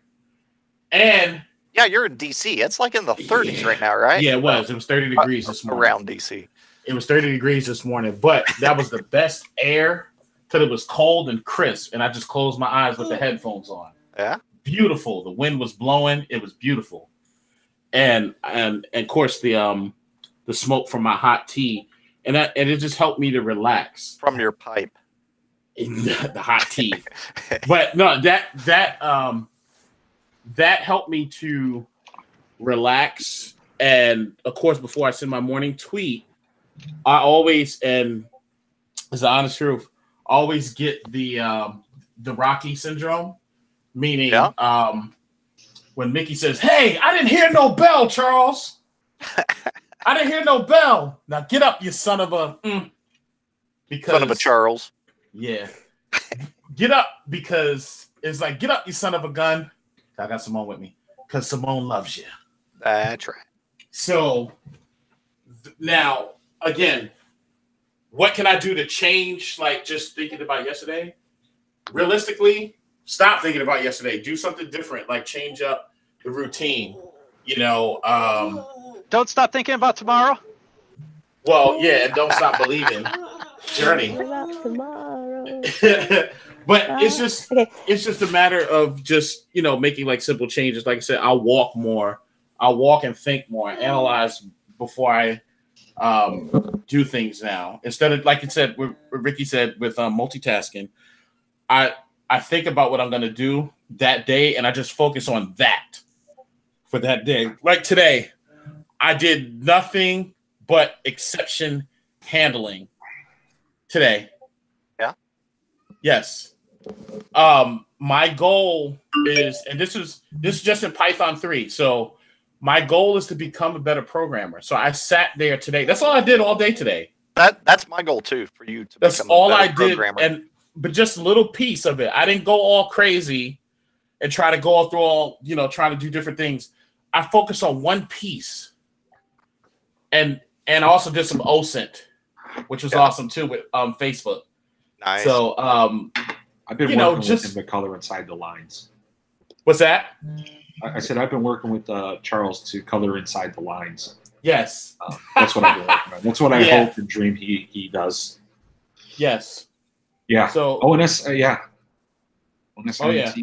It's always fun.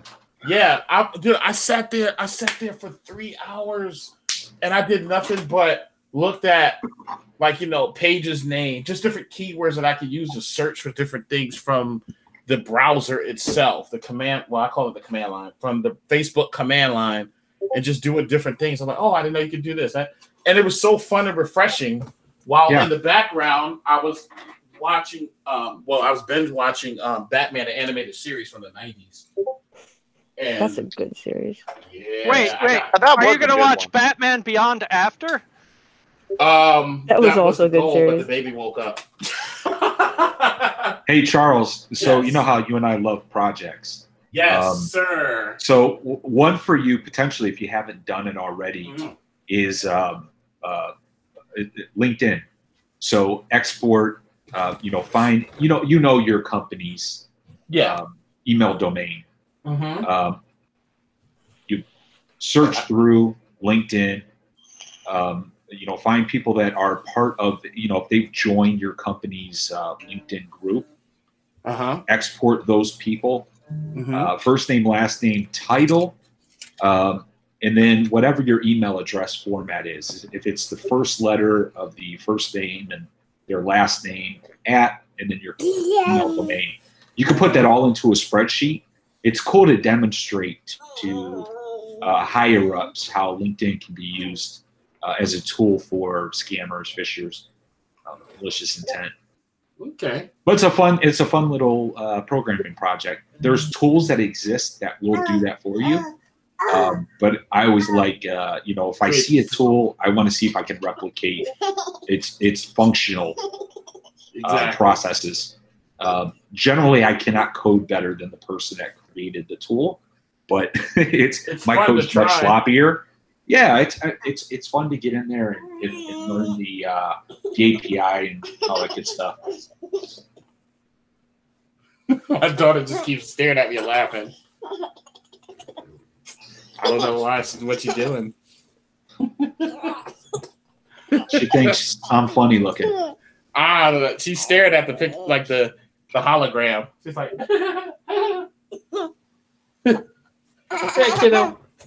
yeah.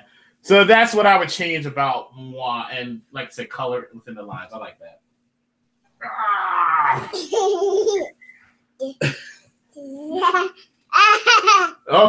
Okay, kiddo.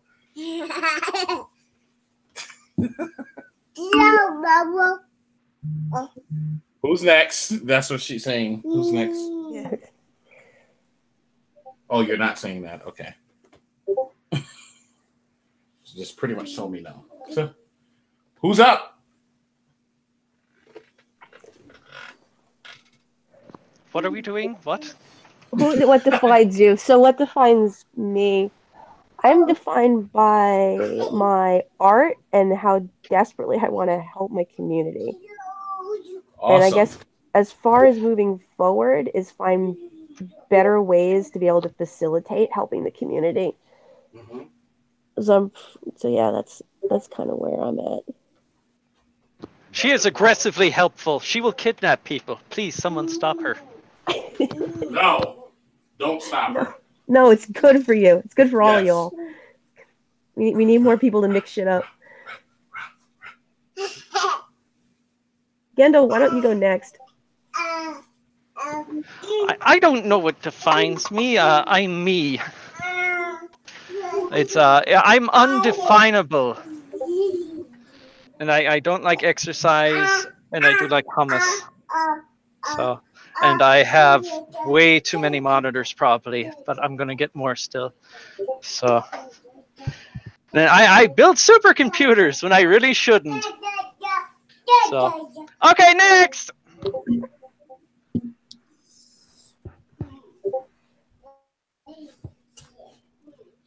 Well, I guess I'll go. What defines me? I would say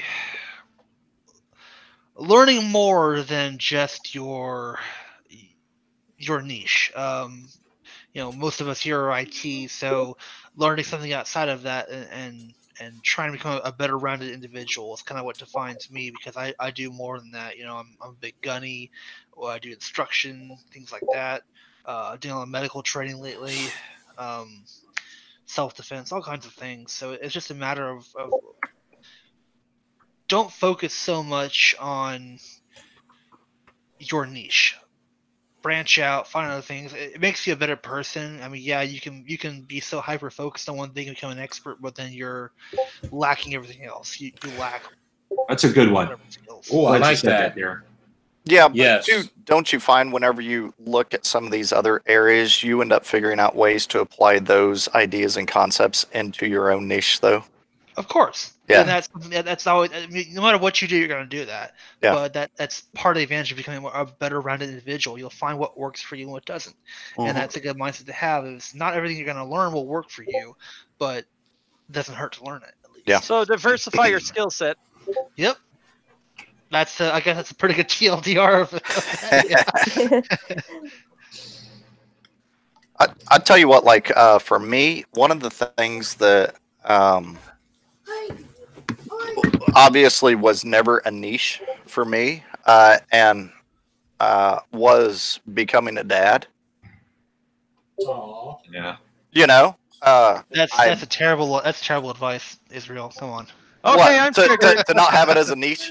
No. First, try to become a father. Be a dad. That's your first job. Yeah. No. And to be more like Israel, become a dad.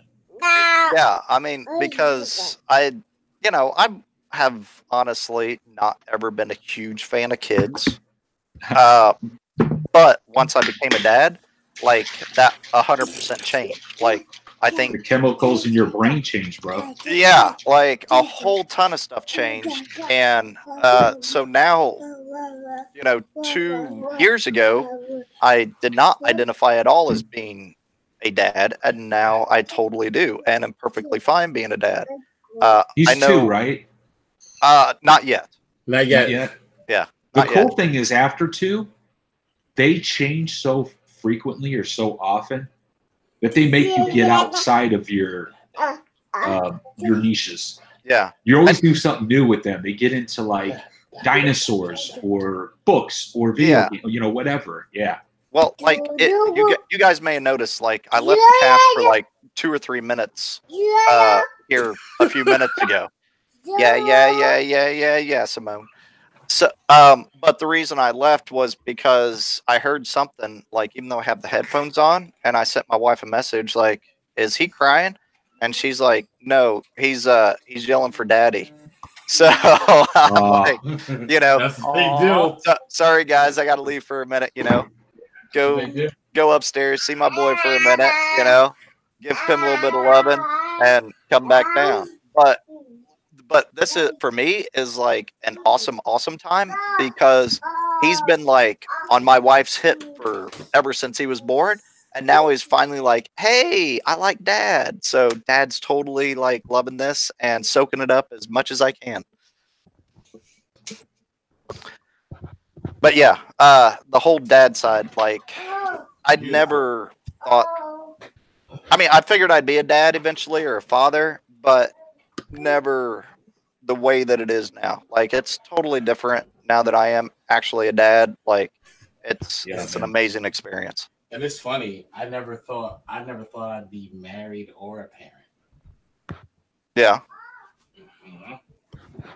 and allow me to give the counter of that. Not everyone should be a parent or is ready to be a parent. So. Oh, I totally agree. Don't and make granted, your drive. I'm ready and waiting. I'm ready and waiting over here. Any volunteers, ladies? Don't worry. Hey, don't worry. You'll make a good wife someday, okay? Girl, you should talk to Kranitz. Don't worry, Kranitz. You'll make a lovely wife someday, okay? You make a lovely bride. I know how to make house. That's for sure. Take your time, young man. So are we still doing the what defines you? Yes. Thing? Okay, I will go on and do this for me. In my case, I really think all of the time in my life that I spent pursuing my education in physics and what that required of me, because it's a very, very intensive program of study, but it also changes the way one looks at really the universe. And you get into this mindset where you really are interested more in like, how does the underlying system work? Like what, and I do apply that when I'm hacking on stuff, or when I'm I'm more interested in trying to get to the very heart of the matter, like whether how does the solar system work, how in terms of gravitation and electromagnetic forces, stuff like that. How does a computer work? I want to get into like C and C++ and assembly language and try to get as close to the bare metal as possible and stuff like that. Yeah. And basically that very intensive analytical mindset and focusing on problem solving is probably what defines me. Cool. Yeah, just like a really low level ingrained desire for like to learn and problem solving then. Yeah. Nice.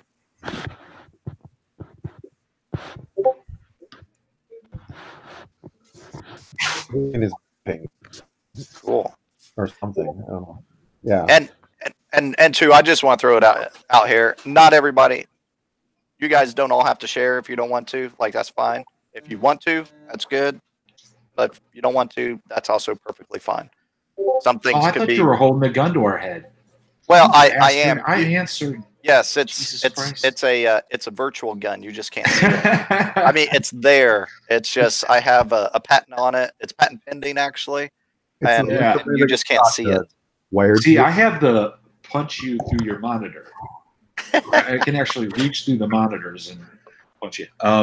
The one thing I did forget to bring up is something that's probably good for mental health. Something that I do also along with walking is meditation. So you meditate while you're walking. Okay. 20 minutes in the morning, 20 minutes at night. Yeah. I've used various apps. Sometimes I just do it solo. Headspace is a decent app. Headspace? H-E-A-D? Headspace. Yeah. Okay. That's a decent app. There is a free version, but there's also a paid version that offers very, very specific types of meditation. Okay. A good habit to get into. Yeah. It legitimately has been proven to help your mental health. Yes. Yeah. Back on the I can't remember road right now.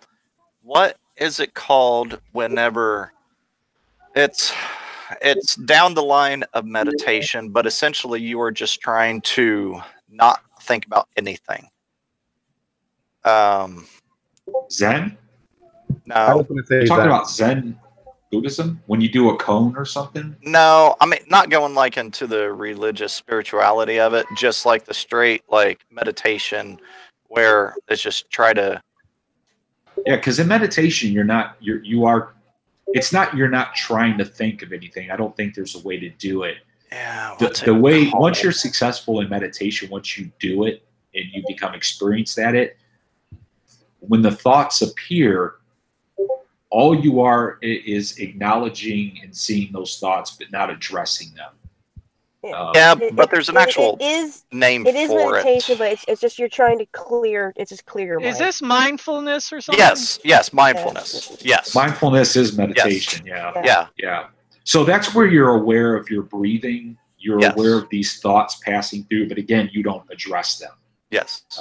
It's kind of like you're just observing these thoughts. You just acknowledge them and let them pass. Yes, essentially, it's supposed to be fully living in the moment. And I mean, because I don't like the whole like spiritualism, all that stuff, but as a practice, I don't think it's a bad practice, to do that. And I've benefited from it in the past, and I'm sure I will in the future. But that actually is if you guys haven't ever heard of it, like look up mindfulness. It's practiced by not only like weird spiritual people, but also a lot of top CEOs, people playing professional sports, all kinds of stuff. And just it helps them get into a mindset, that allows them to work through issues they're experiencing, work through problems, and just, kind of can take control. And it's one of those things too, for somebody who has issues with like, kind of reacting off the cuff, immediately getting really like super angry about things, or kind of extreme types of emotions, it gives you access to be able to control your emotions a lot better. Yeah, some mindful meditation techniques. You will, if you use the guiding, or once you learn enough, you can guide yourself. But it will focus on those areas. Of when you were depressed or when you were anxious, and you think about those times, and then you come right back to the breath. I might actually give a talk on this sometime, since there's a mental health village. That'd be a good one. Yeah. I mean, because like even especially like if you're a security responder in any way, I remember in the past whenever one of my past companies got hit with something incredibly large, like I'm sitting there, I'm calm, I'm working through the issues as things arise, because there was a shit ton arising, and the director comes to me and his face is just red. I swear his hair was nearly on fire. He's like, "Why aren't you freaking out right now?" It's because this is my job. I have to stay calm, and I have to work through these issues that are currently occurring. And I mean, he's going off the chain.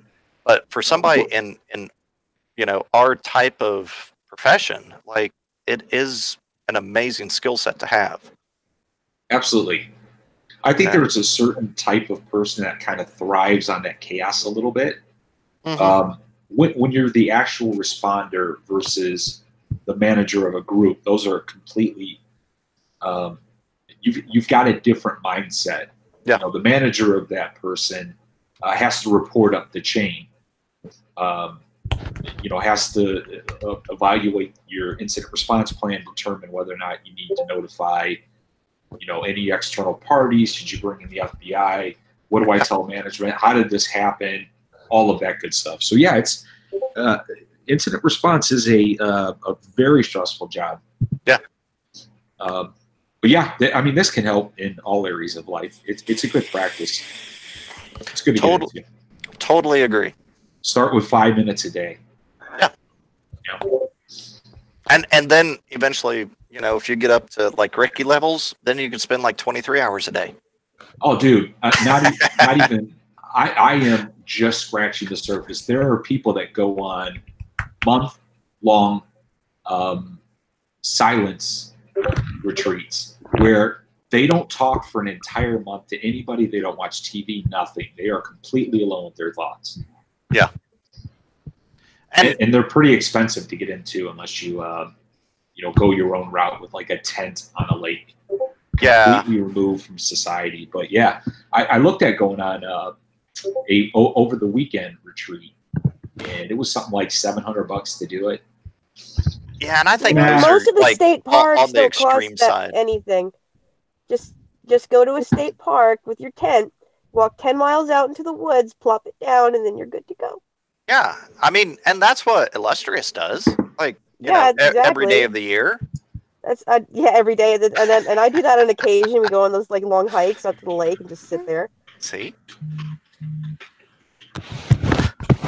Oh man, you're let's not do that again with Heat Index is 95. We're not going to. No, that's not. In fact, Hackers on the Farm not happening during Memorial Day weekend anymore. I'm pushing it. I'm pushing it forward. And we're doing at least 2 of the talks Skyclad. Remember? I'm fine with that. I don't know if everybody else wants to see that. Yeah, I don't. Yeah. I'll give you guys a little more time to get in shape. It'll be fine. So wait, I thought you were going to do it on July 4th weekend. I've considered that. I also considered my birthday, but then it looks like with my new job, they might be sending me to a conference my birthday weekend. So I need to see what I'm scheduling around work events now. Okay. Work events. Doesn't it feel good though? Like, how long were you looking for a job? For a while. Yeah. Doesn't it feel good though to say work events? Yeah, kind of. Don't forget you have a farm sitter too. Yeah, on occasion I have a farm sitter. So. And that called like a scarecrow? No, we call it. I would while away the hour. Yeah, really. He's like 6.5 feet tall and shit. Of course, he scares the crows. See?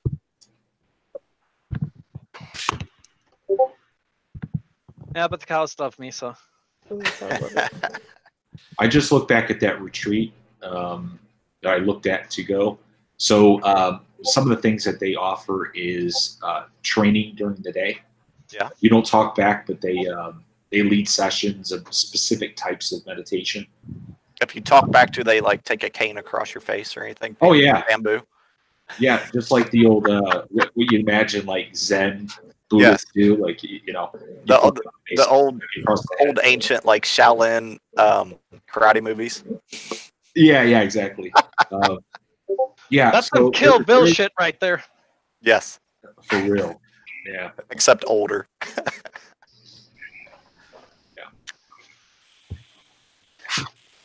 And just my last thought on it, you can find information on that. Like, just look up, oh crap, I forgot again. Not mentalism. Mindfulness.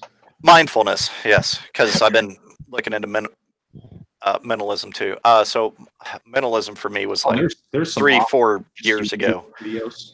But yeah, on YouTube, there's a lot of stuff on mindfulness. Yeah. And good stuff. Like I said, though, like a lot of stuff gets into the spirituality, like weird, esoteric stuff. But there's a lot of stuff that also doesn't. So I would say stay out of the esoteric. Anybody who's selling you crystals. Stuff. Yes. It's a stream off? Yeah. No. Oh, there's no stream icon when I look in the chat. There is on mine. It says stop broadcasting, so it must not be stopped yet. And I can still see it on YouTube. It still says live in the corner, yeah. Okay, I don't have live on mine either, but yeah. Oh, okay. All right. I have live. Weird. Well, FYI, we are still live. Yeah. I thought that's why we were talking about this stuff. I mean, you were directing your comments to external people. Yes. Oh crap! I completely lost what I was about to say. Oh, anybody that talks about being that they're awake or awoken. Yeah. I got into this I would avoid those kind of mood. I went through a phase with Ajasanti, and he talks about his awakening and how he is awake right now. It's like, all right, they're supposed to be different than us. They are on a different plane. Yeah, so that means there's some religious component built into it. It's like, nah. Yeah, they've like transferred over to the alternate dimension. Like, you want to stay within this dimension. Yeah. Like here on Earth, like this Earth. Like, don't move to another one. Psychedelic. That's why I practice druidry instead. Because we're required to have. Shut up! We're required to have 1 foot in the ground. It's part of the code of conduct. Hard to each their own. If you will. Okay. There's actually 11 principles of modern druidism, and one of the rules is you are part of this earth, so you need to remember, need to understand when it's appropriate to do spiritual things and when it's appropriate to do mundane things. So it's about balance. To everything. I can see you doing. Have you watched Wicker Man, by the way? Yeah, I have. The early one? Both. I've watched both of them. Yeah, it's so good. The first one. Didn't really like the second one. Wasn't Nicolas Cage in the second one? Scene with no putting bees in my ass, thank you. The bees on the head is one of the funniest movie scenes of all time. That wasn't supposed to be funny. Oh, the bees! Oh my God, no, the bees! Oh my God. Yeah. All right, I've been distracted. Where are we at the show notes? And notice how bad it is, considering it's called Irongeek Cast. That's right. Next, we're moving on from Who Are You to the other stuff. And so, real quick here. So there is currently a critical Debian patch to avoid man-in-the-middle attacks. Yeah, we have it on the show notes. Make sure you go. So if you run, what all runs off a Debian base? Ubuntu, Kali, I don't know. But if your build is based off Debian, go update it, apply the patch. Okay. It'll be good. But yeah, there is a critical, and this is one of the first criticals I've seen for Debian in a very, very long time. So when they say it's critical, that actually is critical. And then somebody else added on here, Android app uses motion sensors to detect sandboxing. Yeah, that was me. It was actually kind of neat. So commonly it'll take malware and throw it in a sandbox to try and analyze it. Yes. And this one will actually use the motion sensors built into your phone, because most phones have accelerometers and gyroscopes to detect motion. That's how it detects your screen flipping around. And obviously, if you're in a sandbox environment, you're not going to have one. So until the phone starts moving, it doesn't actually activate. So it uses that as a way to defeat sandboxing. And just to expound on that a little bit, why would malware authors want to do that? Well, defeat detection, because if you try and run something that's bad and it doesn't show it's bad or show how it's bad, then you can't do it. We've seen malware for Windows and things like that, where if it doesn't detect network connection, or if it sees VMware tools running, then it just won't work, because it goes, oh, you're in a sandbox, I'm gonna not do it. Yeah. So there was what's that web application? It was Run Once or something like that. You can plug a binary into it, and with a network, and it'll actually execute and show you everything it does. Yeah. And since I actually live in this space professionally, I'll expound, just a little bit more too. A lot of malware, at least malware families, if I build out malware, I'm probably not going to do it. But if I'm building something large that is for profit, a lot of malware families do not want to be decompiled. So a lot of them do not like sandboxes, and they do not like decompilers. So I won't go much further on that, but use that as you wish. And a lot of them will not execute, like we were saying with this article, if they see decompilers and sandboxes at all. Live there dormant for the rest of their life unless you physically remove them. They'll do whatever they can to detect evasion and subsequent countermeasures. So if you know what it does, you can block things, or update your heuristics engines, things like that. So yeah, because it's worth more to them to not execute in a sandbox and or be reverse engineered than to especially if it's execute. A no-day, right? I mean, say it again. Say it again. You're a little far away. I'm broken up. No, you're just far away. Oh, I'm far away. Yes. I am from you. I have the camera there and the gun, invisible gun pointed, so I know. Yep.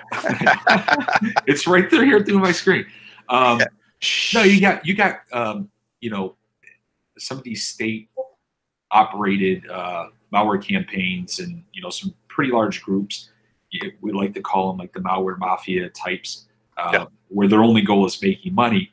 They don't want to drop an O-Day on your server to have it execute in the sandbox. And then, immediately be detected, send that signature upload out the to virus everything. total, everything. So they wasted, you know, I don't know, $100,000 in the development of this piece of malware. Way more than that, but you know, go high price on that. So yeah. Agreed. Okay, that is everything on the show notes. Do we have anything else we want to discuss live? I do. You know that one thing? That we cannot discuss live. Thank you. No, that's not what I was going to say. Oh, okay. I mean, you mean the burning sensation? Yeah, we can discuss that. Yeah. So I've had this region. Have you taken any cranberry pills? I've taken quite a bit. Yeah. A lot of cranberry juice. Cranberry is for the so much kidney stones, and that actually works. No, it's for UTIs. But my pee is actually red now. I've been drinking so much cranberry juice. Yeah. I have quite a few friends who have had kidney stones, and I think my dad got those. Yeah, cranberry juice is used to acidify and break down kidney stones, and it also will over-acidify and help treat UTI. So it actually works for both. Yeah. I think they thought that we don't have cranberry juice. There's something in the juice that keeps the bacteria from binding to the wall of the urethra or some shit. Yeah, juicy. We don't have the cranberry juice. We have the cranberry drink. That's not the same thing. You need the actual cranberry, like. Yeah. Or the pills. That was a bit of a joke. Yeah, the pills will work too. You can take the pills. But it has the actual like cranberry extract. Yeah, but Ricky loves the drink. But that's just flavors. It's not real cranberry. What the hell is grape that juice? Welch's cranberry, man. 100% juice. I've never heard of juice. We have drink. Yes. No. Grape drink, red drink, purple drink. Yeah, he has get drink. A can of cranberry. No, it's purple drink. Yeah, exactly. Ricky has drink, and I have drink. Yeah, there you go. Kitty. Drink, yeah. Wait, where's my pussy? Are you playing with my pussy right now? I'm playing with your pussy right now. I got him a cat. Not again. No, I got him a cat. Here, wait. Time to shut it down, Adrian. Oh boy. Buddy, yeah. All right, which direction is this pointed? There we go. That was a piece of wood. So I can tell you,